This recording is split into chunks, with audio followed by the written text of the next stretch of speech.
Hi, welcome to Downshift.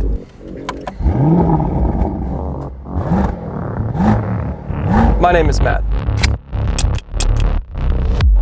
And this is what Gatsby would drive if he were around today.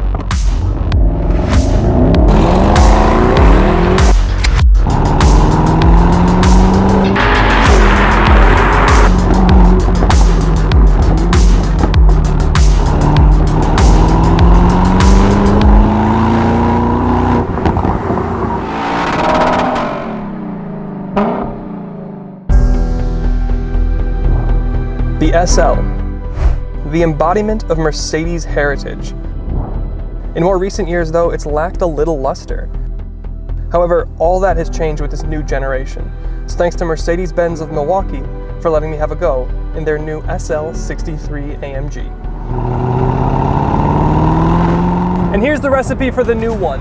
Neck-snapping looks, a mind-blowingly powerful engine, and one of the best sounds in the car industry today.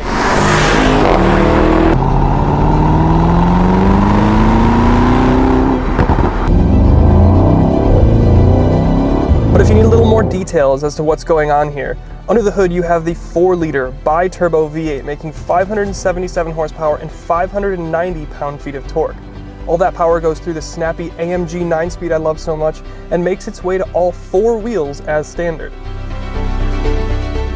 In this range-topping 63, 0 to 60 is good for 3.5 seconds. And yes, that's very quick, but if I'm honest, it could be 6 seconds. I really don't care as long as it sounds like this. And as long as the shifts do this.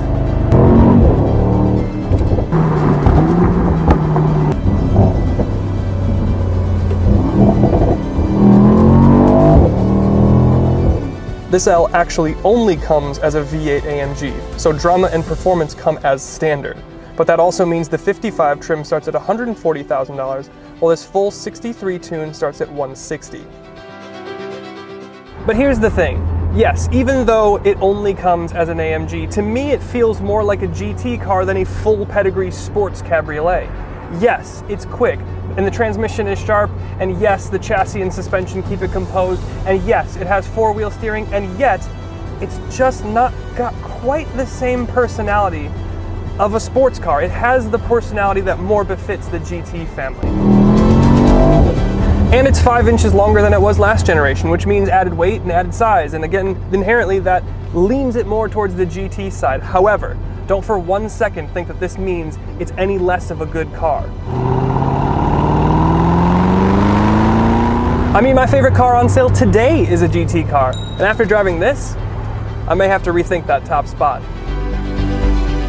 This SL is still a GT, but it's more sports car than it has been in a long time. Incredible engine, phenomenal gearbox, all-wheel drive traction, and a thunderous exhaust. And yet it still manages to do the Benz side of the equation too.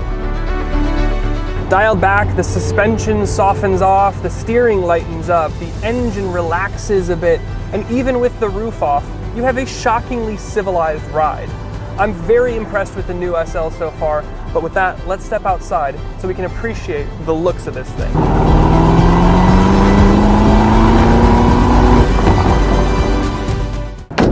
Okay, so obviously I'm a big fan of this SL behind the wheel.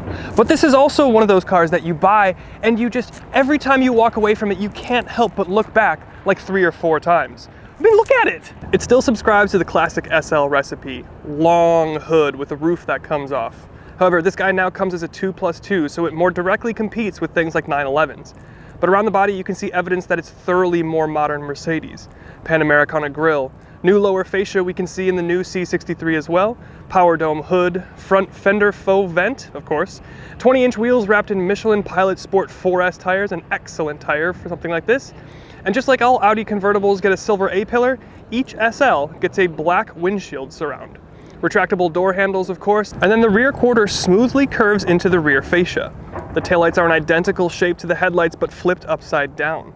You get a retractable spoiler and, of course, the classic rectangle-shaped quad AMG tips. But most notably, the soft top is back, and I think it fits more aesthetically to the car, but it also has some sporting properties like keeping weight lower and keeping weight lower in the center of gravity of the car. Of course, this being an AMG, it does have those sporting tendencies. But as good as this thing is on the outside, there's just as cool stuff going on the inside. Let me show you what I mean.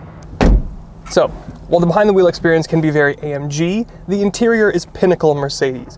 Gorgeous design, excellent materials, and even with the ragtop, the cabin isolation is impeccable. The toperation controls, along with pretty much everything else, is controlled in the screen. The screen itself, though, is brilliant. It's the new MBUX system, which is lovely. It's totally customizable. It shows you cool stuff like telemetry, and it has this handy feature where you can adjust the angle of the screen. You know, like to keep the glare off when you have the top down. I mean, they've thought of everything. Of course, you get your normal stuff like Apple CarPlay, digital cluster, head-up display, your 360 cameras are excellent, your safety suite is comprehensive, and you get great luxuries like heated and cooled seats, massage seats, heated steering wheel, and the awesome air scarf for those cool fall days or when it's snowing like today.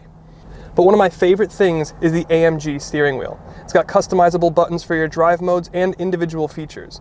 You've got Mercedes-Benz user experience controls, media controls, and autopilot controls. And yes, while it's now a more 911 type competitor with a 2+2 cabin, it's also more 911 in the sense that the rear seats are kind of unusable. This interior takes all of the AMG performance and swaddles it in the luxury that only Benz can. So I think with that, we should get into the final thoughts.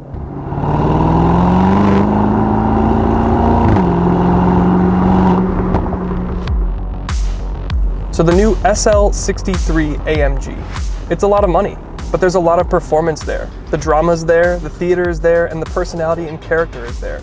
The luxury is there, and the features are there too. There isn't really anything this car misses on. So if I had the money, this SL would definitely get a lingering look. Thanks again to Mercedes-Benz of Milwaukee for letting me have a go in such a special car.